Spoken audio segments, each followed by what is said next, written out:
ನಮಸ್ತೆ. ಶುಭ ಮಧ್ಯಾಹ್ನ ಪ್ರೀತಿಯ ವಿದ್ಯಾರ್ಥಿಗಳಿಗೆ, ಶಾಲಾ ಶಿಕ್ಷಕರಿಗೆ ಹಾಗೂ ಶಾಲಾ ಸಿಬ್ಬಂದಿ ವರ್ಗದವ್ರಿಗೆ. After a very long leave ನಿಮ್ಮನ್ನೆಲ್ಲ ವಾಪಸ್ಸು ಭೇಟಿಯಾಗ್ತಾ ಇರೋದು ಬಹಳ ಖುಷಿಯನ್ನ ತಂದುಕೊಡ್ತಾ ಇದೆ. ಹೇಗಿದ್ದೀರಾ ನೀವೆಲ್ಲ? ಹೇಗ್ ನಡೀತು ಹಬ್ಬ? ಹಬ್ಬ ಎಲ್ಲ ಚೆನ್ನಾಗ್ ಆಚರಿಸಿದ್ರಿ? ರಜೆನ ಬಹಳ ಸಕ್ರಿಯವಾಗಿ ಕಳೆದ್ರಿ ಅಂತ ನಾನು ಭಾವಿಸ್ತೀನಿ.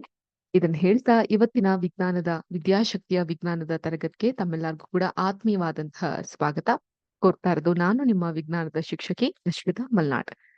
ಪ್ರಿಯ ವಿದ್ಯಾರ್ಥಿಗಳೇ, ಇವತ್ತಿನ ಕ್ಲಾಸ್‌ನಲ್ಲಿ ನಾವು ನಮ್ಮ ಸೆಮಿಸ್ಟರ್ 2ನೇ ಸೆಮಿಸ್ಟರ್ ಪೋರ್ಷನ್ಸ್‌ನ ಶುರು ಮಾಡ್ತಾ ಇದ್ದೀವಿ. ಹಾಗಿದ್ರೆ ಮೊದಲನೇ ಸೆಮಿಸ್ಟರ್ ಪೋರ್ಷನ್ ಇನ್ನು ಮುಕ್ತಾಯ ಆಗಿಲ್ವಲ್ಲ, ಅದ್ರ ಬಗ್ಗೆ ಏನ್ ಮಾಡೋದು ಅಂತ ನೀವು ಕೇಳೋದಾದ್ರೆ, ನಮ್ಮ ಯೂಟ್ಯೂಬ್ ಚಾನೆಲ್ ಅನ್ನ ನೀವು ಆಕ್ಸೆಸ್ ಮಾಡಿದಾಗ ಅಲ್ಲಿ ಹೋದ ತರಗತಿಗೆ ಅಂದ್ರೆ ನಿಮ್ಮ ಸೆಮಿಸ್ಟರ್ 1ಗೆ ಸಂಬಂಧಪಟ್ಟಂತಹ ವಿಷಯಗಳನ್ನ ನೀವು ಕಾಣ್ಲಿಕ್ಕೆ ಸಿಗುತ್ತೆ. ಶಾರ್ಟ್ ವಿಡಿಯೋಸ್ ಮೂಲಕ ನಾವು ಬಹಳ ಸಂಕ್ಷಿಪ್ತವಾಗಿ ವಿಷಯಗಳನ್ನ ನಿಮ್ಗೆ ಅಲ್ಲಿ ಹೇಳುವಂತಹ ಪ್ರಯತ್ನವನ್ನ ಮಾಡಿರ್ತೀವಿ. ಸೊ ಇದನ್ನ ಹೇಳ್ತಾ ಇವತ್ತಿನ ತರಗತಿಗೆ ನಿಮ್ಮೆಲ್ಲರಿಗೂ ಸ್ವಾಗತಿಸ್ತಾ ಇದ್ದೀನಿ. ಇವತ್ತಿನ ತರಗತಿಯಲ್ಲಿ ನಾವು ನೇರವಾಗಿ ನಮ್ಮ 2ನೇ ಸೆಮಿಸ್ಟರ್ ಪೋರ್ಷನ್ ಆಗಿರುವಂತಹ ಪ್ರಾಣಿಗಳು ಮತ್ತು ಸಸ್ಯಗಳಲ್ಲಿ ಸಾಗಾಣಿಕೆ ಈ ಒಂದು ಪಾಠವನ್ನ ಕಲಿಯೋಣ.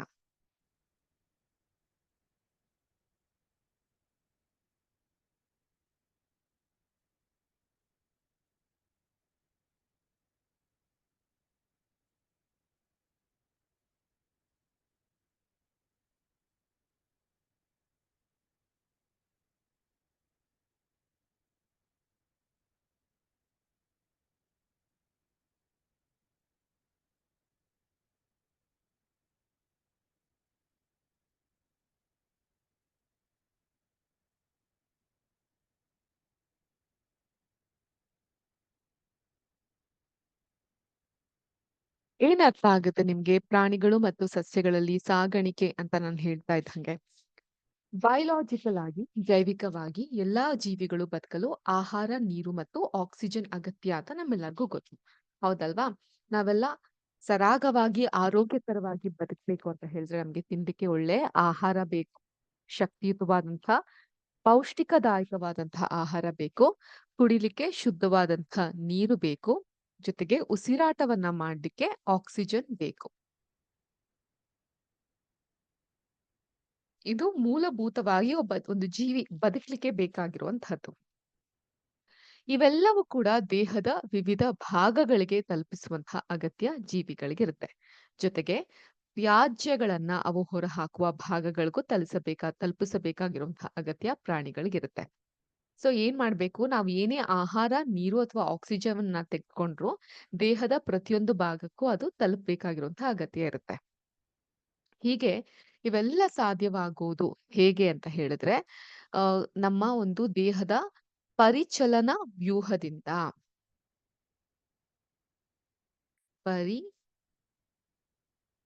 ಪರಿಚಲನಾ ವ್ಯೂಹ.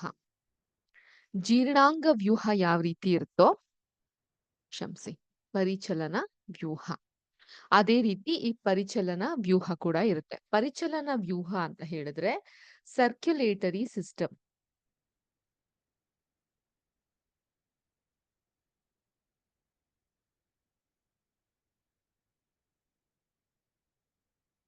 ಸರ್ಕ್ಯುಲೇಟರಿ ಸಿಸ್ಟಮ್ ಅಥವಾ ಅದನ್ನ ಪರಿಚಲನಾ ವ್ಯೂಹ ಅಂತ ಕರಿತೀವಿ. ಏನಾಗುತ್ತೆ ಈಗ ನೋಡಿ, ಹೃದಯ ಮತ್ತು ರಕ್ತನಾಳಗಳು. ಓಕೆ, ಹೃದಯ ಅಂದ್ರೆ ಹಾರ್ಟ್‌ಗಳು, ರಕ್ತನಾಳಗಳು ಬ್ಲಡ್ ವೆಸಲ್ಸ್‌ಗಳು. ಸೊ ಇದ್ರ ಬಗ್ಗೆ ನೀವು ಕೇಳಿರಬಹುದು. ಅದು ಏನ್ ಮಾಡುತ್ತೆ, ಪದಾರ್ಥಗಳನ್ನ ಸಾಗಾಣಿಕೆ ಮಾಡ್ತಾ ಹೋಗುತ್ತೆ. ಅರ್ಥ ಆಯ್ತಾ? ಆದ್ರಿಂದ ಪ್ರಾಣಿಗಳು ಮತ್ತು ಸಸ್ಯಗಳಲ್ಲಿ ಪದಾರ್ಥಗಳ ಸಾಗಾಣಿಕೆಯ ಬಗ್ಗೆ ನಾವು ಈ ಒಂದು ಪಾಠ ಪ್ರಾಣಿ ಮತ್ತು ಸಸ್ಯಗಳಲ್ಲಿ ಸಾಗಾಣಿಕೆ. ಓಕೆ. ಸೊ ಇದನ್ನ transportation in animals and plant ಅಂತ ಕರಿತೀವಿ. ಮೊದಲನೇದಾಗಿ ಈ ಪರಿಚಲನಾ ವ್ಯೂಹವನ್ನ ನಾವು ನೋಡೋದಾದ್ರೆ ಅದಕ್ಕೆ ಬರುವಂತಹ ಮೊದಲನೆಯ ಭಾಗ ರಕ್ತ. ರಕ್ತ ಅಂದ್ರೆ ಎಷ್ಟು ಜನಕ್ಕೆ ಭಯ ಇದೆ ಇಲ್ಲಿ? ಬಹಳ ಭಯ ಆಗುತ್ತೆ ಅಲ್ವಾ? ರಕ್ತದ ಹೆಸರನ್ನ ಕೇಳ್ತಾ ಇದ್ರು ಕೂಡ.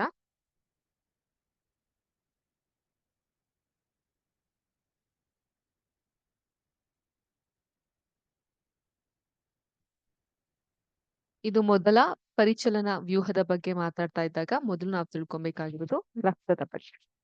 ರಕ್ತ ಅಥವಾ ಬ್ಲಡ್. ಸಾಮಾನ್ಯವಾಗಿ ನಮ್ಮ ದೇಹಕ್ಕೆ ಗಾಯ ಆದಾಗ ಏನಾಗುತ್ತೆ? ಎಲ್ಲರಿಗೂ ಯಾರಿಗಾದ್ರೂ ಬಿದ್ದು ಗಾಯ ಆಗಿದ್ ನೆನ್ಪಿದ್ಯಾ? ಬೀಳ್ತಾನೆ ಇರ್ತೀವಿ ಮ್ಯಾಮ್. ಅಲ್ವಾ? ಪ್ರತಿದಿನ ಏನಾದ್ರೂ ಒಂದ್ ಕೆಲ್ಸ ಮಾಡ್ಕೊಂತಾ ಇರ್ತೀವಿ, ಬೀಳ್ತಾನೆ ಇರ್ತೀವಿ ಅಂತ ನೀವ್ ಹೇಳ್ಬಹುದು. ಸೊ ಏನಾಗುತ್ತೆ ಬಿದ್ದ್ ಗಾಯ ಆದಾಗ ರಕ್ತ ಹೊರಗೆ ಸುರಿಯುತ್ತೆ.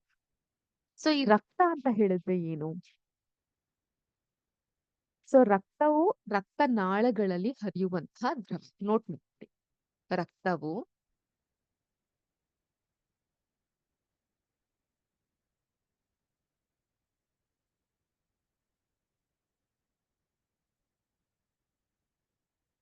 ರಕ್ತನಾಳ ಬ್ಲಡ್ ವೆಸಲ್ಸ್ ಗಳಲ್ಲಿ ಹರಿಯುವಂತಹ ಒಂದು ದ್ರವ. ದ್ರವ ಫ್ಲೂಯಿಡ್. ಸೊ ರಕ್ತ ಯಾವಾಗ್ಲೂ ಗಟ್ಟಿಯಾಗಿರಲ್ಲ ಅಲ್ವಾ? ದ್ರವದ ರೂಪದಲ್ಲಿ ಇರುತ್ತೆ. ಸೊ ಅದು ಜೀರ್ಣವಾಗಿರುವಂತ ಆಹಾರ ಪದಾರ್ಥಗಳನ್ನ ಸಣ್ಣ ಕರುಳಿನಿಂದ ದೇಹದ ಇತರ ಭಾಗಗಳಿಗೆ ಸಾಗಿಸುತ್ತೆ. ಓಕೆ. ಸೊ ನಿಮ್ಮೆಲ್ಲರಿಗೂ ನೀವು ಜೀರ್ಣಾಂಗ ವ್ಯೂಹವನ್ನ ಕಲ್ತಾಗ, ಡೈಜೆಸ್ಟಿವ್ ಸಿಸ್ಟಮ್ ಬಗ್ಗೆ ಕಲ್ತಾಗ ನೀವು ಕಲ್ತಿದ್ರಿ ಅಲ್ವಾ? ನಮ್ಮ ದೇಹದಲ್ಲಿ ನಾವು ತಿನ್ನುವಂತ ಆಹಾರ, ಅದ್ರಲ್ಲಿರುವಂತಹ ಪೌಷ್ಟಿಕಾಂಶಗಳನ್ನೆಲ್ಲ ಸ್ಮಾಲ್ ಇಂಟೆಸ್ಟೈನ್ ಅಥವಾ ಸಣ್ಣ ಕರಳು ಹೀರುತ್ತೆ. ಬೇಡದೇ ಇರುವಂತಹ ತ್ಯಾಜ್ಯ ಕರಗಳನ್ನ ದೊಡ್ಡ ಕರುಳಿಗೆ, ಲಾರ್ಜ್ ಇಂಟೆಸ್ಟೈನ್‌ಗೆ ಅದು ರವಾನೆ ಮಾಡುತ್ತೆ. ಅಲ್ಲಿಂದ ಅದು ಎಕ್ಸ್‌ಕ್ರೀಷನ್ ಮೂಲಕ, ಮಲದ ಮೂಲಕ ಆಚೆ ಬರುತ್ತೆ. ಸೊ ಇದು ನಿಮ್ಮೆಲ್ಲರಿಗೂ ಗೊತ್ತಿರುವಂತಹ ಬೇಸಿಕ್ ಕಾನ್ಸೆಪ್ಟ್. ಅದೇ ರೀತಿ ಈ ಸಣ್ಣ ಕರುಳಿನಲ್ಲಿ ಇರುವಂತಹ ಆಹಾರವನ್ನ ದೇಹದ ಇತರ ಭಾಗಗಳಿಗೂ ತಲುಪಿಸುವಂತಹ ಕೆಲಸ ಈ ರಕ್ತ ಮಾಡ್ತಾ ಹೋಗುತ್ತೆ. ಓಕೆ. ಶ್ವಾಸಕೋಶಗಳಿಂದ ಆಕ್ಸಿಜನ್ ಅನ್ನ ಜೀವಕೋಶಗಳಿಗೆ ಕೊಂಡೊಯ್ಯುತ್ತೆ. ನಾವೀಗ ಇನ್ಹೇಲ್ ಅಂದಾಗ, ಉಚ್ಛ್ವಾಸ ಅಂದಾಗ ಏನ್ ಮಾಡ್ತೀವಿ? ಜೋರಾಗಿ ಎಲ್ಲರೂ ಉಚ್ಛ್ವಾಸವನ್ನ ಮಾಡಿ. ಉಸಿರನ್ನ ತೆಗೆದುಕೊಳ್ಳಿ. ಇನ್ಹೇಲ್. ನಿಧಾನವಾಗಿ ಉಸಿರನ್ನ ಬಿಡ್ತಾ ಹೋಗಿ. ಏನಾಗ್ತಾ ಇದೆ? ನಮ್ಮ ದೇಹದಲ್ಲಿ ನಾವು ತೆಗೆದುಕೊಂಡಂತ ಆಮ್ಲಜನಕವನ್ನ ದೇಹದ ಇತರ ಭಾಗಗಳಿಗೂ ಕೂಡ ರಕ್ತ ಬಂದು ಸಂಚಲನ ಆಗೋ ಹಾಗೆ ಮಾಡುತ್ತೆ. It transports the food and oxygen to various parts of the body. ಅರ್ಥ ಆಯ್ತಾ? ದೇಹದಿಂದ ನಿರ್ಮೂಲನೆ ಮಾಡಬೇಕಾದ ತ್ಯಾಜ್ಯಗಳು, certain things are toxic to the body. ಅದು ವಿಷಕಾರಿಯಾಗಿರುತ್ತೆ ಅಲ್ವಾ? ಅದನ್ನ ಆಚೆ ಹಾಕ್ಬೇಕು ಅಂದ್ರೂ ಕೂಡ ಅದಕ್ಕೆ ರಕ್ತ ಪ್ರಮುಖವಾದಂತಹ ಪಾತ್ರವನ್ನ ವಹಿಸುತ್ತೆ. ಓಕೆ. ಈ ರಕ್ತ ವಿವಿಧ ಪದಾರ್ಥಗಳನ್ನ ಹೇಗೆ ಸಾಗಿಸುತ್ತೆ ಅಂತ ಹೇಳಿದ್ರೆ, ಈ ರಕ್ತದಲ್ಲಿ ಹಲವಾರು ಭಾಗಗಳಿರುತ್ತೆ. ಒಂದು ರಕ್ತದ ಪ್ಲಾಸ್ಮಾ. ಪ್ಲಾಸ್ಮಾ ಅಂದ್ರೇನು? ಟಿವಿ ಬಗ್ಗೆ ಕೇಳಿದೀವಿ. ಈ ಪ್ಲಾಸ್ಮಾ ಏನು ಅಂತ ಗೊತ್ತಿಲ್ಲ. ರಕ್ತವು ಈ ಪ್ಲಾಸ್ಮಾ ಅನ್ನುವಂಥ ಒಂದು ದ್ರವ ಲಿಕ್ವಿಡ್ ಅನ್ನ ಹೊಂದಿರುತ್ತೆ. ಇದೇನ್ ಮಾಡುತ್ತೆ ಅಂದ್ರೆ ವಿವಿಧ ರೀತಿಯ ಜೀವಕೋಶಗಳಲ್ಲಿ ವಿಲಂಬಿತವಾಗಿರುತ್ತೆ. ಅದೇ ರೀತಿ ಹಿಮೋಗ್ಲೋಬಿನ್.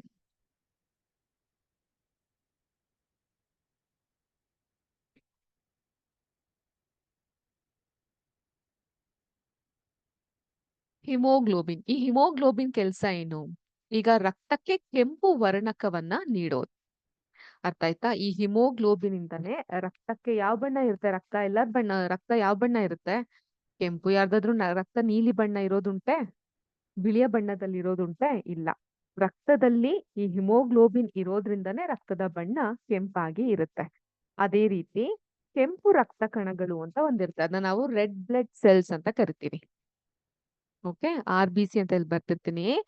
Red blood cells. ಇದೇನ್ ಮಾಡುತ್ತೆ? ಕೆಂಪು ರಕ್ತ ಕಣಗಳು ಏನ್ ಮಾಡುತ್ತೆ? ನಮ್ಮ ಇದು ಒಂದು ರೀತಿಯ ಜೀವಕೋಶ ಆಗಿರುತ್ತೆ ಮತ್ತು ಕೆಂಪು ವರ್ಣಕವನ್ನ ನೀಡ್ತಾ ಹೋಗುತ್ತೆ. ಹಿಮೋಗ್ಲೋಬಿನ್ ಆಕ್ಸಿಜನ್ ನೊಂದಿಗೆ ಬಂಧಿಸಲ್ಪಟ್ಟು ಅದನ್ನು ದೇಹದ ಎಲ್ಲಾ ಭಾಗಗಳಿಗೆ ಮತ್ತು ಅಂತಿಮವಾಗಿ ಎಲ್ಲಾ ಜೀವಕೋಶಗಳಿಗೂ ಸಾಗಿಸುತ್ತೆ.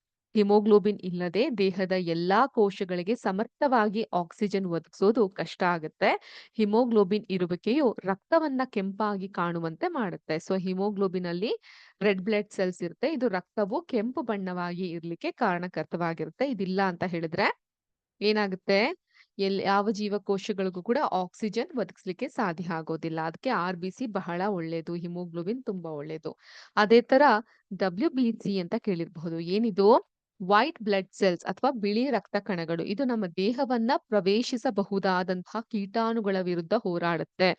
ನಮ್ಮ ದೇಹದಲ್ಲಿ ಈ ಬಿಳಿಯ ರಕ್ತ ಕಣಗಳು, ಬ್ಲಡ್ ಸೆಲ್ಸ್ ಕೊರತೆ ಇದ್ರೆ ಇಮ್ಯುನಿಟಿ ತಂತಾನಾಗೆ ಲೂಸ್ ಆಗ್ತಾ ಇದೆ, ಲೋ ಆಗ್ತಾ ಇದೆ ಅಂತ ಅರ್ಥ. ಸೊ ಈ ಬಿಳಿ ರಕ್ತ ಕಣಗಳು ಹೈ ಆಗಿದ್ದಾಗ ಅಥವಾ ಕರೆಕ್ಟ್ ಫಾರ್ಮ್ ಅಲ್ಲಿ ಇದ್ದಾಗ ನಮ್ಮ ದೇಹದಲ್ಲಿ ರೋಗ ನಿರೋಧಕ ಶಕ್ತಿಯನ್ನ ಇದು ಹೆಚ್ಚಲಿಕ್ಕೆ ಸಾಧ್ಯವಾಗುತ್ತೆ. ಓಕೆ. ಸೊ ಒಟ್ಟು ರಕ್ತ ಬಂದು ರಕ್ತ ಅಂದ್ರೆ ಏನು? ರಕ್ತವು ರಕ್ತನಾಳಗಳಲ್ಲಿ ಹರಿಯುವಂತಹ ಒಂದು ದ್ರವ. So blood is a liquid that flows in the blood vessels. ಇದರಲ್ಲಿ ಪ್ಲಾಸ್ಮಾ ಅನ್ನೋದು ಇರುತ್ತೆ. ಈ ಪ್ಲಾಸ್ಮಾದ ಕೆಲಸ ಏನಾಗುತ್ತೆ? ಎಲ್ಲಾ ಜೀವಕೋಶಗಳಿಗೂ ಕೂಡ ಆಹಾರವನ್ನ ಒದಗಿಸುವಂತಹ ಕೆಲಸವನ್ನ, ವಿಲಂಬಿತವಾಗಿರುವ ಕೆಲಸವನ್ನ ಪ್ಲಾಸ್ಮಾ ನೋಡ್ಕೊಳ್ಳುತ್ತೆ. ಹಿಮೋಗ್ಲೋಬಿನ್ ರೆಡ್ ಬ್ಲಡ್ ಸೆಲ್ಸ್ ಮೂಲಕ ದೇಹದ ಬಣ್ಣ, ಆ ರಕ್ತದ ಬಣ್ಣ ಕೆಂಪಾಗಿ ಇಟ್ಕೊಳ್ಲಿಕ್ಕೆ ಮತ್ತು ಆಕ್ಸಿಜನ್ ನ ತಲುಪಿಸ್ಲಿಕ್ಕೆ ಸಾಧ್ಯ ಆಗುತ್ತೆ. ಬಿಳಿಯ ರಕ್ತ ಕಣಗಳು ಅವುಗಳ ವಿರುದ್ಧ ಹೋರಾಡ್ಲಿಕ್ಕೆ, ಅಂದ್ರೆ ಅವುಗಳ ವಿರುದ್ಧ, ಕೀಟಾಣುಗಳ ವಿರುದ್ಧ ಹೋರಾಡ್ಲಿಕ್ಕೆ ಸಾಧ್ಯ ಮಾಡ್ತಾ ಬರುತ್ತೆ. ಸೊ ಆದ್ರಿಂದ ಪ್ಲಾಸ್ಮಾ, ಕೆಂಪು ರಕ್ತ ಕಣಗಳು, ಬಿಳಿ ರಕ್ತ ಕಣಗಳು, ಈ ಮೂರು ನಮ್ಮ ರಕ್ತಗಳಲ್ಲಿ ಕಾಣುವಂಥದ್ದು. ಏನೇನಿರುತ್ತೆ? ರಕ್ತ ಕಣಗಳು ಅಂದ್ರೆ ವೈಟ್ ಬ್ಲಡ್ ಸೆಲ್ಸ್, ರೋಗ ನಿರೋಧಕ ಶಕ್ತಿಯನ್ನ ಹೆಚ್ಚಿಸುತ್ತೆ. ರೆಡ್ ಬ್ಲಡ್ ಸೆಲ್ಸ್, ಕೆಂಪು ರಕ್ತ ಕಣಗಳು, ಇದೇನ್ ಮಾಡುತ್ತೆ? ಆಕ್ಸಿಜನ್ ಅನ್ನ ಒದಗಿಸುತ್ತೆ. ಓಕೆ. ಅದೇ ರೀತಿ ಇರುವಿಕೆಯಿಂದ ರಕ್ತದ ಬಣ್ಣ ಕೆಂಪಾಗಿ ಇರುತ್ತೆ. ಪ್ಲಾಸ್ಮಾ ಆಹಾರವನ್ನ ಎಲ್ಲಾ ಕಡೆ ಒದಗಿಸುತ್ತೆ. ಇದು ರಕ್ತದ ಕುರಿತಾಗಿರುವಂತಹ ಒಂದು ಪರಿಚಯ. ಸೊ ಇದನ್ನೆಲ್ಲ ಬಿಟ್ಟು ಪ್ಲೇಟ್ಲೆಟ್ಸ್ ಅಂತ ಇನ್ನೊಂದಿರುತ್ತೆ. ಅದು ನಮ್ಮ ರಕ್ತದಲ್ಲಿ ಇರೋದ್ರಿಂದ ರಕ್ತ ಹೆಪ್ಪುಗಟ್ಲಿಕ್ಕೆ ಅದು ಸಾಧ್ಯವಾಗ್ತಾ ಬರುತ್ತೆ. ಪ್ಲೇಟ್ಲೆಟ್ಸ್ ಅಥವಾ ಅದನ್ನ ಕಿರುತಟ್ಟೆಗಳು ಅಂತ ಕರಿತೀವಿ. ತಟ್ಟೆಯ ಆಕಾರದಲ್ಲಿ ಚಪ್ಪಟೆಯಾಗಿ ಇರುತ್ತೆ ಅದಕ್ಕೆ.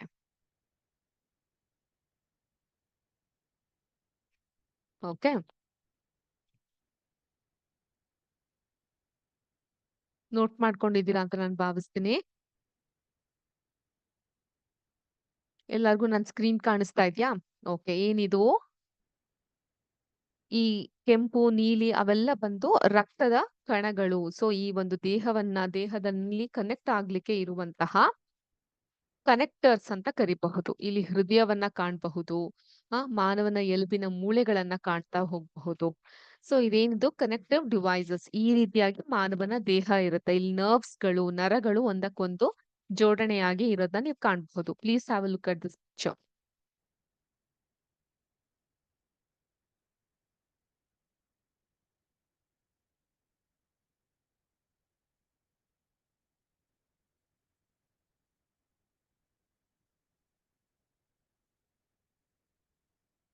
ಇದರ ಪಿಕ್ಚರ್ ಇದನ್ನ ಏನ್ ಅರ್ಥ ಆಗುತ್ತೆ ನಿಮ್ಗೆ?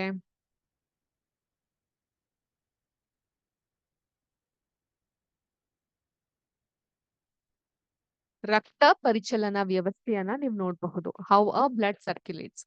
ಸೊ ಇದ್ರ ಮುಖ್ಯ ಕಾರ್ಯ ಅಂತ ಹೇಳಿದ್ರೆ, ಎಲ್ಲರಿಗೂ ಕಾಣಿಸ್ತಾ ಇದೆಯಲ್ಲ ಬೋರ್ಡು?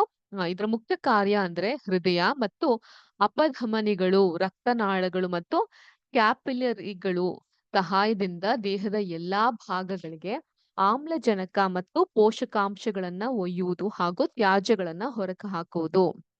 ಅಭಿಧಮನಿಗಳು, ಅಪಧಮನಿಗಳು, ಇದ್ರ ಬಗ್ಗೆ ನೀವು 10ನೇ ಕ್ಲಾಸ್ ಅಲ್ಲಿ ಇನ್ನು ಕಂಟ್ರೋಲ್ ಅಂಡ್ ಕೋಆರ್ಡಿನೇಷನ್ ಚಾಪ್ಟರ್, ನಿಯಂತ್ರಣ ಹಾಗೂ ಸಹಭಾಗಿತ್ವ, ಈ ಒಂದು ಪಾಠವನ್ನ ಕಲಿಬೇಕಾದ್ರೆ ಇನ್ನು ಬಹಳ ಸೂಕ್ಷ್ಮವಾಗಿ ತಿಳ್ಕೊಳ್ಳುವಂತಹ ಪ್ರಯತ್ನವನ್ನ ಮಾಡ್ತೀರಾ. ಆದ್ರೆ ಸದ್ಯಕ್ಕೆ ಅವುಗಳ ಬಗ್ಗೆ ನಾನು ನಿಮ್ಗೆ ಕೆಲವೊಂದು ಸೂಕ್ಷ್ಮವಾದಂತ ಮಾಹಿತಿಯನ್ನ ನೀಡ್ತಾ ಹೋಗ್ತೀನಿ. ಓಕೆ, ಮುಂದಿನ ಕ್ಲಾಸ್ಗಳಲ್ಲಿ. ಈಗ ಸದ್ಯಕ್ಕೆ ಏನಂತ ಹೇಳಿದ್ರೆ, ಈ ಒಂದು ಬ್ಲಡ್ ಸರ್ಕ್ಯುಲೇಷನ್ ಏನಾಗುತ್ತೆ? ರಕ್ತದ ಪರಿಚಲನೆಯಿಂದ ಹೃದಯ, ಅಪಧಮನಿ, ರಕ್ತನಾಳ, ಬ್ಲಡ್ ವೆಸಲ್ಸ್ ಮತ್ತು ಕ್ಯಾಪಿಲರಿಗಳ ಸಹಾಯದಿಂದ ದೇಹದ ಎಲ್ಲಾ ಭಾಗಗಳಿಗೆ ಆಮ್ಲಜನಕ, ಆಕ್ಸಿಜನ್ ಮತ್ತು ಪೋಷಕಾಂಶಗಳನ್ನ ಒಯ್ಯುವುದು ಹಾಗೂ ತ್ಯಾಜ್ಯಗಳನ್ನ ಹೊರಹಾಕುವುದು, ಈ ಕೆಲಸ ನಡೆಯುತ್ತೆ. ಇದರ ಒಂದು ರಚನೆ ಹೇಗಿದೆ? ಇದು ರಕ್ತ, ಹೃದಯ ಮತ್ತು ರಕ್ತನಾಳಗಳನ್ನ ಒಳಗೊಂಡಿರುತ್ತೆ. ರಕ್ತನಾಳಗಳಲ್ಲಿ ಅಪಧಮನಿಗಳು ಅಂದ್ರೆ ಆರ್ಟರೀಸ್ ಅಂತ ಕರಿತೀವಿ ನಾವು ಅದನ್ನ. ನೋಟ್ ಮಾಡ್ಕೊಬಹುದು. ಅಪಧಮನಿಗಳು, ಆರ್ಟರೀಸ್, ARTERIES, ಆರ್ಟರೀಸ್.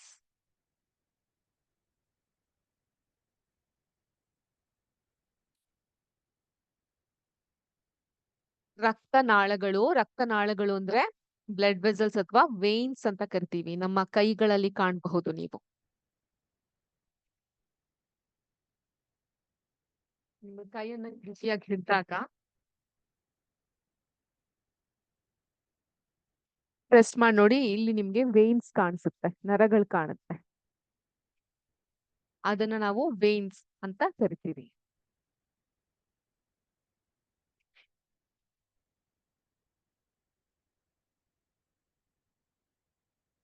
ಮತ್ತು ಕ್ಯಾಪಿಲರಿಗಳು. ಕ್ಯಾಪಿಲರೀಸ್ ಅಂದ್ರೆ ಅದನ್ನ ನಿಮ್ಗೆ ನೆಕ್ಸ್ಟ್ ಕ್ಲಾಸಸ್ಗಳಲ್ಲಿ ಹೇಳ್ತಾ ಹೋಗ್ತೇನೆ.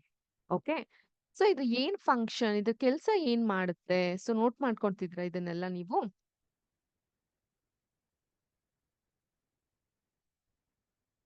ಕ್ಯಾಪಿಲರೀಸ್ ಅಂತ ಹೇಳಿದ್ರೆ ಏನು? ಅದು ಕೂಡ ಒಂದು ಬ್ರಾಂಚ್ ತರವಾಗಿ ಇರುತ್ತೆ. ಈಗ ನೀವು ಹೇಗೆ ಮರದ ಬ್ರಾಂಚ್‌ಗಳನ್ನ ನೋಡ್ತೀರಾ ಆ ರೀತಿಯಾಗಿರುತ್ತೆ. ನಿಮ್ಗೆ ಇನ್ನೂ ವಿವರಣಾತ್ಮಕವಾಗಿ ಹೇಳೋದಾದ್ರೆ.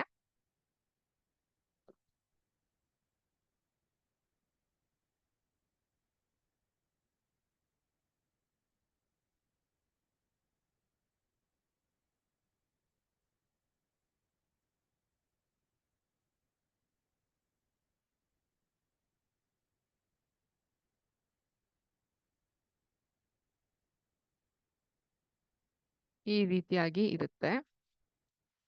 ಒಂದು ಎಲೆಯ ರೀತಿ ಚಿತ್ರವನ್ನ ನೀವು ಕಾಣಬಹುದು. ಇದ್ರಲ್ಲಿ ಏನಿಲ್ಲ, ಹಿಂಗ್ ಬ್ರಾಂಚಸ್ ತರ ಇರುತ್ತೆ.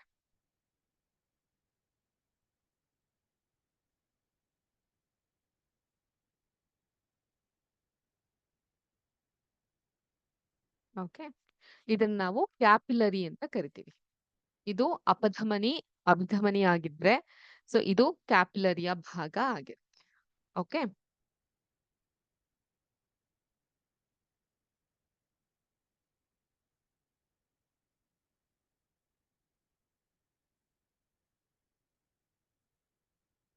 ಓಕೆ. ಇದ್ರ ಫಂಕ್ಷನ್ ಏನು? ಮೊದಲನೇದಾಗಿ ದೇಹದ ಜೀವಕೋಶಗಳಿಗೆ ಆಮ್ಲಜನಕ ಮತ್ತು ಪೋಷಕಾಂಶಗಳನ್ನ ಸಾಗಿಸೋದು. It is going to supply oxygen ಮತ್ತು ಬೇಕಾಗಿರುವಂತಹ ನ್ಯೂಟ್ರಿಷನ್ಸ್ ಗಳನ್ನ ಸಾಗಿಸುತ್ತೆ. ಎರಡನೇದು ಕಾರ್ಬನ್ ಡೈಆಕ್ಸೈಡ್ ಮತ್ತು ಇತರ ತ್ಯಾಜ್ಯ ಉತ್ಪನ್ನಗಳನ್ನ ಜೀವಕೋಶಗಳಿಂದ ತೆಗೆದುಹಾಕೋದು. ಈಗ ನಾವು ಇನ್ಹೇಲ್ ಮಾಡ್ಕೊಂಡಿದ್ದಾಗ ಆಮ್ಲಜನಕದ ಜೊತೆಗೆ ಕಾರ್ಬನ್ ಡೈಆಕ್ಸೈಡ್ ಅಥವಾ ಇತರ ವಿಷಕಾರಿಯಾದಂತಹದ್ನೇನಾದ್ರೂ ಉತ್ಪನ್ನಗಳನ್ನ ನಾವು ಇನ್ಹೇಲ್ ಮಾಡ್ಕೊಂಡಿರ್ತೀವಿ. ಅದನ್ನ ತೆಗೆದು ಹಾಕೋದು. ಸೊ ಈ ಕೆಲ್ಸಗಳನ್ನ ಮಾಡುತ್ತೆ. ಹೃದಯ ಏನ್ ಮಾಡುತ್ತೆ? ಲಬ್ ಡಬ್ ಲಬ್ ಡಬ್ ಲಬ್ ಡಬ್ ಅಂತ ಬಡ್ಕೊಳುತ್ತೆ. ಹೌದಾ? ಅಷ್ಟ್ ಮಾತ್ರ ಅಲ್ಲ, ಇದು ರಕ್ತವನ್ನ ದೇಹಾದ್ಯಂತ ಪಂಪ್ ಮಾಡುವಂತಹ ಮುಖ್ಯವಾದಂತಹ ಅಂಗವಾಗಿದೆ. ಸೊ ಅದಕ್ಕೆ ನೋಡಿ, ಎಷ್ಟು ಮುಖ್ಯ ಅಂತ ಹೇಳಿದ್ರೆ, ಎಲ್ಲಾದ್ರೂ ಏನಾದ್ರು ಹೇಳ್ಬೇಕಾದ್ರೆ ನನ್ನ ಹೃದಯ ಭಾಗ ಅಂತ ಹೇಳ್ತಾರೆ ಅಲ್ವಾ? ಈಗ ಕಂಪ್ಯೂಟರ್‌ನ ಹೃದಯದ ಭಾಗ ಸಿಪಿಯು ಅಂತ ಹೇಳ್ತಾರೆ, ಸೆಂಟ್ರಲ್ ಪ್ರೊಸೆಸಿಂಗ್ ಯೂನಿಟ್. ಹೌದಾ? ಕಲ್ತಿದ್ದೀರಾ? ಕಂಪ್ಯೂಟರ್ಸ್ ಇದೆಯಾ ನಿಮ್ಮೆಲ್ರಿಗೂ ಗಣಕಯಂತ್ರದ ಟಾಪಿಕ್? ಹ್ಮ್. ಸೊ ಹೃದಯ ಅನ್ನೋದು ಬಹಳ ಮುಖ್ಯವಾದಂತಹ ಅಂಗ. ದೇಹದ ಎಲ್ಲಾ ಭಾಗಗಳಿಗೂ ರಕ್ತವನ್ನ ಪಂಪ್ ಮಾಡುತ್ತೆ. ಈ ರಕ್ತನಾಳಗಳು, ಬ್ಲಡ್ ವೆಸಲ್ಸ್ ಅಲ್ಲಿ ಅಪಧಮನಿ ಇರುತ್ತೆ. ಇದು ಹೃದಯದಿಂದ ದೇಹಕ್ಕೆ ರಕ್ತವನ್ನ ಒಯ್ಯುತ್ತೆ. ರಕ್ತನಾಳ ದೇಹದಿಂದ ಹೃದಯಕ್ಕೆ ರಕ್ತವನ್ನ ಹಿಂದಕ್ಕೆ ತರುತ್ತೆ. ಸೊ ಈ ಎರಡು ಕೆಲಸಗಳನ್ನ ನಾವು ನೋಡ್ತಾ ಹೋಗಬಹುದು. ಹಾಗೆ ಈ ರೀತಿಯಾಗಿ ನಮ್ಮ ದೇಹದಲ್ಲಿ ರಕ್ತದ ಪರಿಚಲನೆ ಇರುತ್ತೆ. This is how a blood looks like. ನೋಡಿ,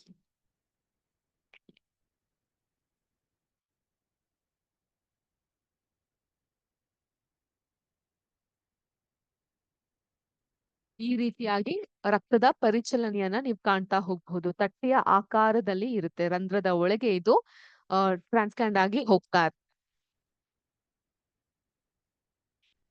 ಮೈಕ್ರೋಸ್ಕೋಪಿಕ್ ವ್ಯೂ ಅಲ್ಲಿ ಒಂದು ಸೂಕ್ಷ್ಮ ದರ್ಶಕದ ಮುಖಾಂತರ ನಾವು ರಕ್ತ ಅನ್ನೋದು ಯಾವ ರೀತಿ ಇರುತ್ತೆ ಅಂತ ನೋಡೋದಾದ್ರೆ ಈ ರೀತಿಯಾಗಿರುತ್ತೆ.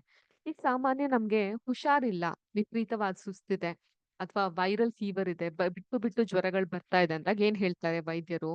ಒಂದು ರಕ್ತ ಪರೀಕ್ಷೆಯನ್ನ ಮಾಡೋಣ ಅಂತ ಹೇಳ್ತಾರೆ. ನಿಮ್ಮೆಲ್ಲರಿಗೂ ನೆನ್ಪಿರಬಹುದು, ಇಷ್ಟು ಉದ್ದದ ಸೂಜಿಯನ್ನ ನಮ್ಮ ಒಂದು ಕೈಗೆ ಹಾಕಿ ಅದರಿಂದ ರಕ್ತವನ್ನ ಎಳಿತಾರೆ. ಹೌದಾ? ವೃಷ್ಟ್ ಭಾಗಕ್ಕೆ ಹಾಕಿ ಅಲ್ಲಿಂದ ರಕ್ತವನ್ನ ಶೇಖರಣೆ ಮಾಡ್ತಾರೆ. ಶೇಖರಣೆ ಮಾಡಿರುವಂತಹ ರಕ್ತವನ್ನ ಟ್ಯೂಬ್‌ನಲ್ಲಿಟ್ಟು ತದನಂತರ ಮೈಕ್ರೋಸ್ಕೋಪ್ ಮೂಲಕ ಅದರಲ್ಲಿ ಇರುವಂತಹ ಇನ್ಫೆಕ್ಷನ್ ಆಗಿರಬಹುದು, ತೊಂದರೆ ಆಗಿರಬಹುದು, ಅದನ್ನ ಕಂಡುಹಿಡಿಯುವಂತಹ ಪ್ರಯತ್ನವನ್ನ ಮಾಡ್ತಾರೆ. ಮೈಕ್ರೋಸ್ಕೋಪ್ ಅಲ್ಲಿ ರಕ್ತಗಳು ಯಾವ ರೀತಿ ಕಾಣುತ್ತೆ ಅನ್ನೋದಕ್ಕೆ ಇದು ಒಂದು ಉದಾಹರಣೆಯಾಗಿದೆ.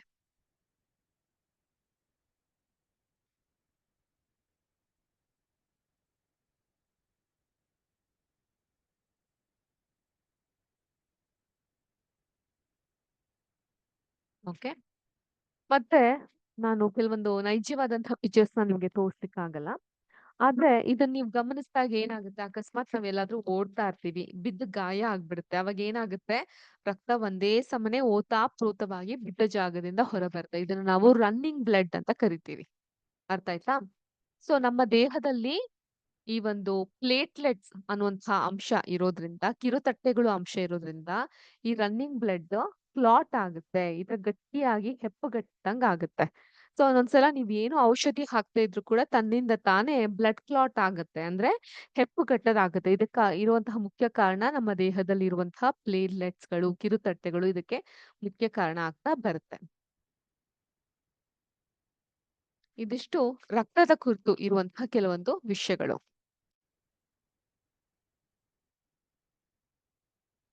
ಸೊ ಸಾಮಾನ್ಯವಾಗಿ ಉಚ್ಛ್ವಾಸ ಇನ್ಹೇಲಿಂಗ್ ಸಮಯದಲ್ಲಿ ಆಕ್ಸಿಜನ್ ಪೂರೈಕೆಯು ಶ್ವಾಸಕೋಶವನ್ನ ತುಂಬಿಕೊಳ್ಳುತ್ತೆ. ಸೊ ಅದಾದ ನಂತರ ಆಕ್ಸಿಜನ್ ದೇಹದ ಉಳಿದ ಭಾಗಗಳಿಗೆ ಸಾಗಣೆಯಾಗ್ಬೇಕು. ಅಲ್ವಾ? It has to get transported to various other parts of the body. Carbon dioxide ಸೇರಿದಂತೆ ತ್ಯಾಜ್ಯ ಪದಾರ್ಥಗಳು ಕೂಡ ರಕ್ತವು ಜೀವಕೋಶಗಳಿಂದ ಸಂಗ್ರಹಿಸುತ್ತೆ. ಇದನ್ನ ನೀವು ನಿಮ್ಮ ಲಾಸ್ಟ್ ಕ್ಲಾಸ್‌ಗಳಲ್ಲೇ ತಿಳ್ಕೊಂಡಿದ್ದೀರಾ. ಇನ್ನು ಕಾರ್ಬನ್ ಡೈಆಕ್ಸೈಡ್ ಅನ್ನ ಶ್ವಾಸಕೋಶಗಳಿಗೆ ಸಾಗಿಸಲು ಈ ರಕ್ತವು ಹೃದಯಕ್ಕೆ ಹಿಂತಿರುಗ್ಬೇಕು. ಹೀಗಾಗಿ ಅದನ್ನ ನಾವು ಅಪಧಮನಿ ವಾಪಸ್ ಹೃದಯಕ್ಕೆ ಹಿಂದಿರುಗುತ್ತಲ್ಲ ಅದಕ್ಕೆ ಅದನ್ನ ಅಪಧಮನಿ ಅಂತ ಕರಿತೀವಿ.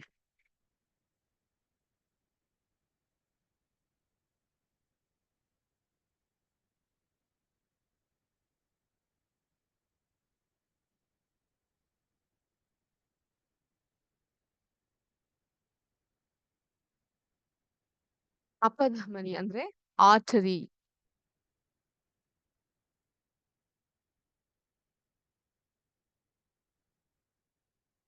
ನೆಕ್ಸ್ಟ್ ಇನ್ನೊಂದು ರಕ್ತನಾಳ ಅಂತ ಹೇಳಿದ್ರೆ ಅದನ್ನ ಆರ್ಟರಿ ಅಂದ ತಕ್ಷಣ ಇನ್ನೊಂದು ನೆನಪಾಗೋದು ವೇನ್.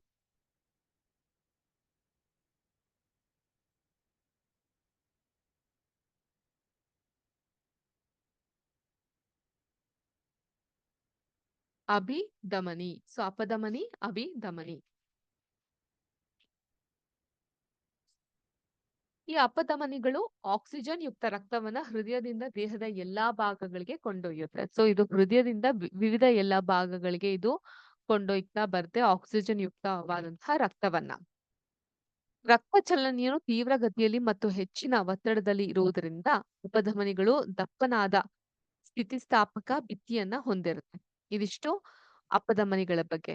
ಅರ್ಥ ಆಯ್ತಾ? ಸೊ ಅದರ ಒಂದು ವಾಲ್ ಏನಿರುತ್ತೆ ಬಹಳ ದಪ್ಪವಾಗಿ ಗಟ್ಟಿಯಾಗಿ ಇರುತ್ತೆ.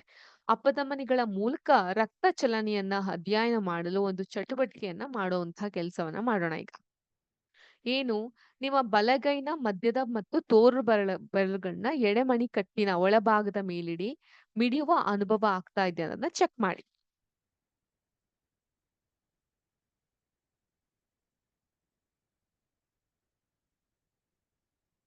ಹೀಗಿಡಿ ನೀವು ಕೈನ ನಾನ್ ಇಟ್ಟು ತೋರ್ಸ್ದಂಗೆ. ಅದಾದ ನಂತರ ನಿಮ್ಮ ದೇಹದಲ್ಲಿ ಏನಾದ್ರೂ ಮಿಡಿಯುವಂತಹ, ವೈಬ್ರೇಟ್ ಆಗುವಂತಹ, ಸೌಂಡ್ ಮಾಡುವಂತಹ ಜಾಗ ಇದೆಯಾ ಅನ್ನೋದನ್ನ ಗಮನಿಸಿ. ನಿಮಿಷದಲ್ಲಿ ನಾಡಿ ಮಿಡಿತಗಳ ಸಂಖ್ಯೆಯನ್ನ ಲೆಕ್ಕ ಹಾಕಿ. 1 ನಿಮಿಷದ ಪ್ರಕಾರ ನಾಡಿ ಮಿಡಿತ ಅದ್ರ ಸಂಖ್ಯೆ ಎಷ್ಟಿರ್ಬೇಕು ಅನ್ನೋದನ್ನ ಲೆಕ್ಕ ಹಾಕಿ. ಸೊ ಎಷ್ಟು ನಾಡಿ ಮಿಡಿತಗಳನ್ನ ನೀವು ಲೆಕ್ಕ ಹಾಕಿದೀರಾ ಅಂತ ಹೇಳ್ಬಿಟ್ಟು ನಿಮಿಷದಲ್ಲಾಗುವ ಮಿಡಿತಗಳ ಸಂಖ್ಯೆಯನ್ನ ನಾಡಿ ಮಿಡಿತದ ದರ ಪಲ್ಸ್ ರೇಟ್ ಅಂತ ಕರೀತಾರೆ. ಓಕೆ. 1 ನಿಮಿಷದಲ್ಲಿ ಆಗುವಂತಹ ಈ ಒಂದು ಮಿಡಿತಗಳ ಸಂಖ್ಯೆಯನ್ನ ಪಲ್ಸ್ ರೇಟ್ ಅಥವಾ ನಾಡಿ ಮಿಡಿತದ ದರ ಅಂತ ಕರೀತಾರೆ.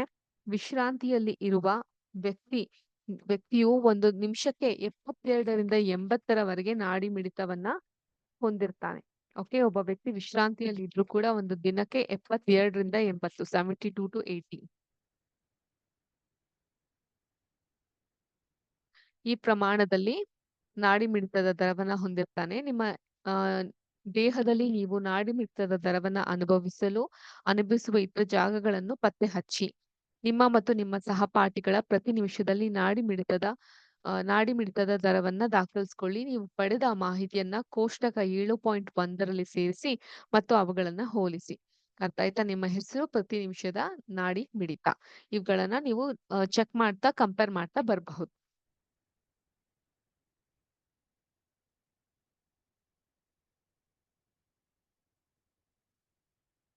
ಈಗ ಕಾರ್ಬನ್ ಡೈಆಕ್ಸೈಡ್ ಯುಕ್ತ ರಕ್ತವನ್ನ ದೇಹದ ಎಲ್ಲಾ ಭಾಗಗಳಿಂದ ಹೃದಯಕ್ಕೆ ಹಿಂತಿರುಗಿಸುವಾಗ ನಾಳಗಳು ಅಂದ್ರೆ ಬ್ಲಡ್ ವೆಸಲ್ಸ್, ಅಭಿಧಮನಿಗಳು ತೆಳುವಾದ ಭಿತ್ತಿಯನ್ನ ಹೊಂದಿರ್ತದೆ. ರಕ್ತವನ್ನ ಹೃದಯ ಕಡೆಗೆ ಮಾತ್ರ ಹರಿಯುವಂತೆ ಮಾಡಲು ಅಭಿಧಮನಿಗಳು ಕವಾಟುಗಳಾಗಿ ಕೆಲಸ ಮಾಡುತ್ತೆ.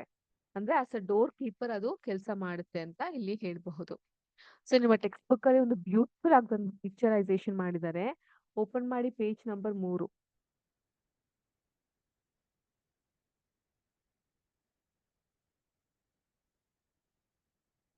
Okay, open page number 23.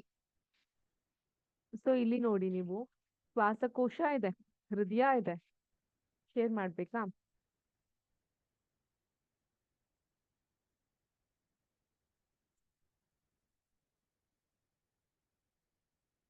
ಇಲ್ಲಿ ನೋಡಿ, ಶ್ವಾಸಕೋಶಗಳು, ಅದರ ಕೆಳಗಡೆ ಹೃದಯ, ಹೃದಯದ ಎರಡೂ ಭಾಗದಲ್ಲಿ ಪುಪ್ಪುಸಕ ಅಪಧಮನಿ, ಪುಪ್ಪುಸಕ ಅಭಿಧಮನಿ ಇರುತ್ತೆ. ಪುಪ್ಪುಸಕ ಅಭಿಧಮನಿ ಅಂದ್ರೆ ಪಲ್ಮನರಿ ಅಪಧಮನಿ, ಪಲ್ಮನರಿ ಅಭಿಧಮನಿಗಳು ಅಂತ ಇರುತ್ತೆ. ಮತ್ತೆ ಎರಡು ಕಡೆ ಅಪಧಮನಿ ಅಭಿಧಮನಿಯನ್ನ ನೀವು ಕಾಣ್ತಾ ಹೋಗಬಹುದು. ಲೋಮಾಣಗಳು ಅಂತ ಇರುತ್ತೆ. ಲೋಮಾಣ ಮಾಳೆ ಅಂತ ಕರೀತಾರೆ, ಕೇಳಿದಿರಾ? ಲೋಮಾಣಗಳು ಈ ರೀತಿಯಾಗಿರುತ್ತೆ. ಮತ್ತೆ ರಕ್ತ ಪರಿಚಲನೆಯ ರೇಖಾಚಿತ್ರವನ್ನ ಕೂಡ ನಾವಿಲ್ಲಿ ಕಾಣ್ತಾ ಹೋಗ್ಬಹುದು.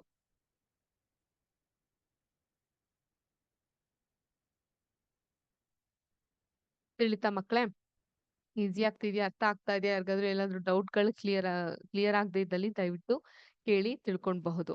ಇದಿಷ್ಟು ಅಪಧಮನಿ ಅಭಿಧಮನಿಯ ಬಗ್ಗೆ ಕುರಿತಾದಂತಹ ಮಾಹಿತಿ ಹಾಗೂ ವಿಶೇಷತೆಯಾಗಿತ್ತು. ಇನ್ನು ರಕ್ತದಾನ, ಸ್ಕೂಲ್ಗಳಲ್ಲಿ, ಕಾಲೇಜ್ಗಳಲ್ಲಿ, ಕೆಲಸ ಮಾಡುವಂತಹ ಜಾಗಗಳಲ್ಲಿ ಈ ರಕ್ತದಾನದ ಶಿಬಿರವನ್ನ ಏರ್ಪಡಿಸಿರ್ತಾರೆ. ಎಷ್ಟೋ ಜನರಿಗೆ ಇದ್ರ ಬಗ್ಗೆ ಮಿಸ್ಕನ್ಸೆಪ್ಷನ್ ಇರುತ್ತೆ. ನಾವು ಬೇರೆಯವ್ರಿಗೆ ರಕ್ತ ಕೊಟ್ಬಿಟ್ರೆ ನಮ್ ದೇಹದ ರಕ್ತ ಕಮ್ಮಿ ಆಗ್ಬಿಡುತ್ತೇನೋ, ನಮ್ ತಲೆ ಸುತ್ತ ಬಿಡ್ತೀವೇನೋ ಅಂತ ಅನ್ಬಿಟ್ಟು. ಖಂಡಿತ ಇಲ್ಲ. ನಮ್ಮ ದೇಹದಲ್ಲಿ ರಕ್ತ ಹೊರ ಹೋದಷ್ಟು ಕೂಡ ಅದರ ಅರಿವು ಜಾಸ್ತಿ ಆಗ್ತಾ ಹೋಗುತ್ತೆ. ಓಕೆ, ಸೊ ಏನು ಆ ಸಕಾಲದಲ್ಲಿ ರಕ್ತ ದೊರೆಯದೆ ನೂರಾರು ಜನ ಸಾವಿಗೀಡಾಗ್ತಾ ಇರ್ತಾರೆ. ಸ್ವಯಂ ಪ್ರೇರಿತ ರಕ್ತದಾನವು ಹಾನಿಕಾರಕವಲ್ಲ. ಇದು ನೋವು ರಹಿತವಾಗಿದ್ದು ಅಮೂಲ್ಯ ಜೀವನವನ್ನ ಉಳಿಸುತ್ತೆ. ಆಸ್ಪತ್ರೆಗಳಲ್ಲಿ ಮತ್ತು ಸರ್ಕಾರ ನಿಗದಿಪಡಿಸಿದ ಅಧಿಕೃತ ಸ್ಥಳಗಳಲ್ಲಿ ರಕ್ತದಾನ ಮಾಡಬಹುದು. ರಕ್ತದಾನ ನೀಡಿದ ರಕ್ತವನ್ನ ವಿಶೇಷ ಎಚ್ಚರಿಕೆಯಿಂದ ರಕ್ತದ ಬ್ಯಾಂಕ್ ಗಳಲ್ಲಿ ಸಂಗ್ರಹಿಸಲಾಗುತ್ತೆ. ಸೊ ಇವಾಗ ಕಾಲ ಎಷ್ಟು ಮುಂದುವರೆದಿದೆ ಅಂತ ಹೇಳಿದ್ರೆ, ಬರೀ ಒಡವೆ, ಕಪಾಟು, ಬಟ್ಟೆಗಳು ಮಾತ್ರ ಅಲ್ಲ, ಈ ಒಂದು ರಕ್ತದಾನ ಮಾಡಿಸ್ಕೊಂಡಿರುವಂತಹ ಮದರ್ಸ್, ಅವ್ರನ್ನ ನಾವು ಸೆರಗೇಟು ಮದರ್ಸ್ ಅಂತ ಕರಿತೀವಿ. ಅವ್ರನ್ನು ಕೂಡ ವಿಶೇಷವಾಗಿ ನೋಡ್ಕೊಳ್ಲೇಬೇಕು ಅನ್ನುವಂತಹ ಕಾಯ್ದೆಗಳು ಇದೆ.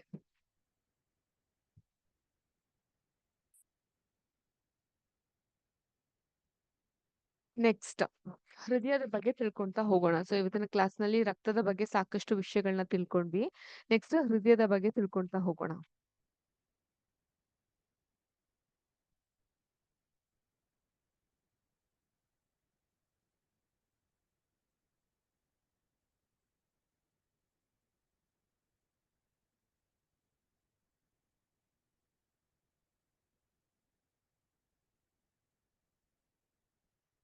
ಹೃದಯ, ಹಾರ್ಟ್.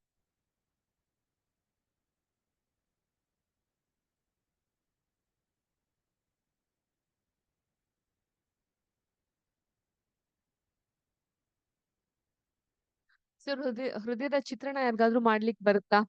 ಟ್ರೈ ಮಾಡಿ, ನಿಮ್ಮ ವಾಟ್ಸ್ಆಪ್ ಗ್ರೂಪ್ ಅಲ್ಲಿ ಹಾಕಿ ನೋಡ್ಲಿಕ್ಕೆ ನಮಗೂ ಖುಷಿ ಆಗುತ್ತೆ.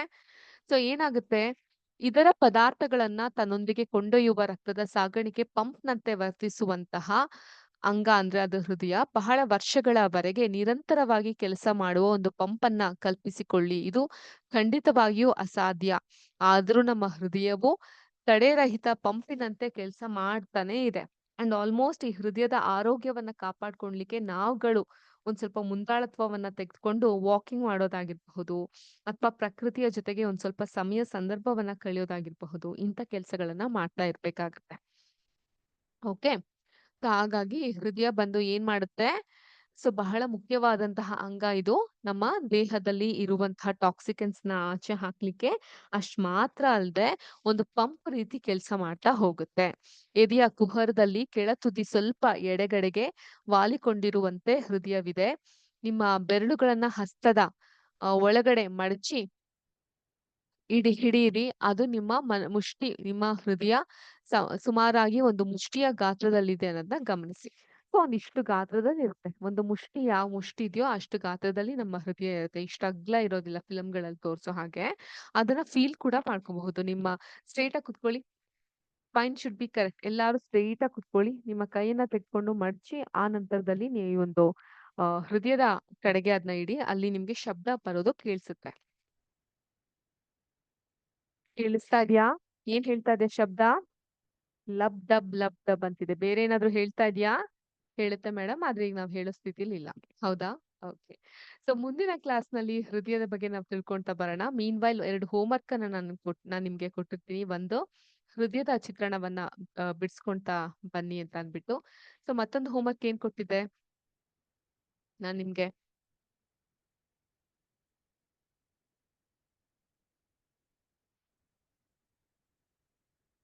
ನಮ್ಮ ದೇಹದಲ್ಲಿರುವಂತಹ ನಾಡಿ ಮಿಡಿತದ ಸಂಖ್ಯೆಯನ್ನ ಎಣಿಸಿ ಹೃದಯದ ಒಂದು ಚಿತ್ರಣವನ್ನ ಬರ್ಕೊಂಡ್ ಬನ್ನಿ ಅಂತ ಹೇಳ್ತಾ ಇಲ್ಲಿಗೆ ಇವತ್ತಿನ ಸೆಷನ್ ಮುಗಿಸ್ತಾ ಇದೀನಿ. ಸರಿಯಾಗಿ ಮುಂದಿನ ಸೆಷನ್ ಅಲ್ಲಿ ಭೇಟಿಯಾಗೋಣ.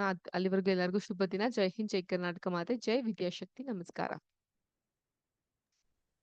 Thank you. Thank you sir. Good evening, sir.